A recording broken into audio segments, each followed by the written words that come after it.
Salut les amis, j'espère que vous allez tous très bien. Aujourd'hui, on va préparer ensemble une tarte aux fraises sans crème pâtissière avec une pâte sablée vraiment très moelleuse, croustillante de l'extérieur, moelleuse à l'intérieur. Donc si cela vous intéresse, je vous invite à regarder la suite de la vidéo.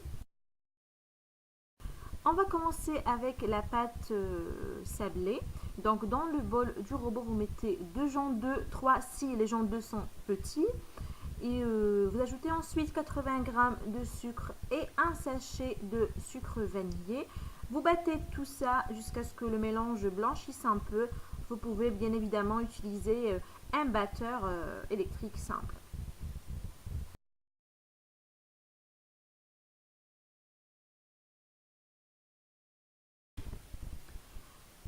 Une fois c'est fait, on va venir ajouter 80 g de beurre ramolli. Donc si vous venez de le sortir du frigo, faites un tour au micro-ondes, à peu près 20 secondes, et il sera bien ramolli. Donc vous ajoutez le beurre petit à petit, tout en battant.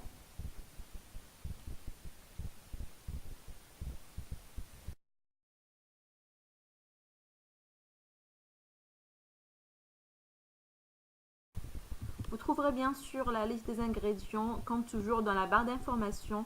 Vous trouverez aussi les liens vers mes pages de réseaux sociaux, surtout sur Instagram. Je poste régulièrement des recettes rapides et faciles, donc je vous invite à me suivre là-bas aussi. Donc, une fois c'est fait, on va venir ajouter 150 g de farine. Donc on va ajouter la première moitié avec un sachet de levure chimique. On mélange et ensuite on ajoutera la suite de la farine.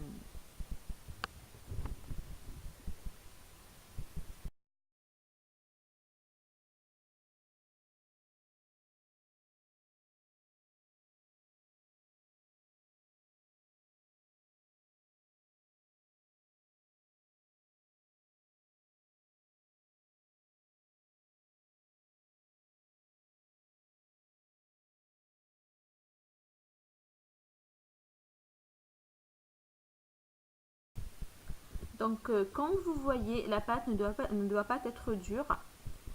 Donc vous la filmez et vous la laissez au frigo pendant 2 heures. Elle va durcir dans le frigo et elle va être facile à travailler juste après de la faire sortir.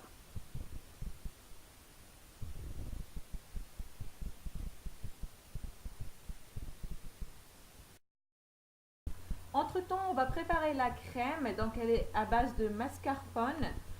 On va utiliser dans le bol du robot, bien dans un récipient, environ 250 g de fromage mascarpone.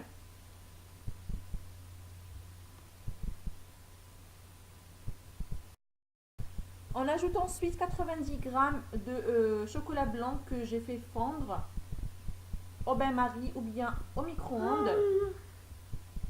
Je vais battre ça, donc n'hésitez pas à utiliser un batteur, c'est beaucoup plus facile. Et je vais venir ajouter 3 cuillères à soupe de crème fraîche entière, liquide bien sûr, entière 30%. Et je vais continuer à mélanger tout ça. Vous allez voir, vous allez obtenir une crème onctueuse. Donc je vais la mettre dans la poche à douille, ou bien juste un sac de congélation que vous allez trouver. Et je vais la réserver minimum 30 minutes au frigo. Comme vous voyez, après avoir sorti la pâte, elle a bien durci. Donc on va venir l'aplatir et la mettre sur la plaque du four. Comme vous voyez ici, j'ai fait un carré, mais de toutes les façons, après je vais la couper. Parce qu'elle va bien évidemment gonfler. Après, vous pouvez utiliser n'importe quel moule et la mettre dedans. Vous pouvez utiliser des emporte-pièces aussi. Donc, on va la cuire à 170 degrés pendant 15 minutes et ça sera prêt. Donc là, moi, j'ai découpé les bords pour former un carré. Et je vais sortir ma crème que j'ai réservée au frais. Elle est délicieuse, cette crème, très bonne. Testez-la et redites-moi en commentaire. Donc, je vais faire des décorations comme ceci, comme vous voyez. Pas besoin d'avoir une poche à douille, juste un sac en plastique fera l'affaire, un sac de congélation. Donc je vais mettre ma crème sur toute la surface Et après, je vais venir décorer avec des fraises que j'ai coupées en morceaux parce qu'elles étaient énormes. Après, si vous avez des petites fraises, vous pouvez les disposer entières sur toute la surface. Ça fera très joli. Ou bien des framboises, ou bien d'autres fruits, des bananes, du kiwi, des mûres, ce que vous voulez. Je vous ai donné la base de la pâte et la crème et c'est à vous de jouer. C'est un vrai régal les amis. Vraiment, c'est un vrai régal. J'ai oublié de préciser qu'il faut laisser la pâte refroidir avant bien sûr de la travailler. Et voilà les amis le résultat. Laissez-la refroidir avant de manger bien sûr au frigo pendant 1 heure ou 2. Et régalez-vous. Voilà les amis, j'espère que cette recette vous a plu et que vous allez l'essayer et m'en dire plus. N'hésitez pas à liker et à partager la vidéo avec vos amis, à vous abonner. Si ce n'est toujours pas le cas, c'est gratuit, ça fait toujours plaisir.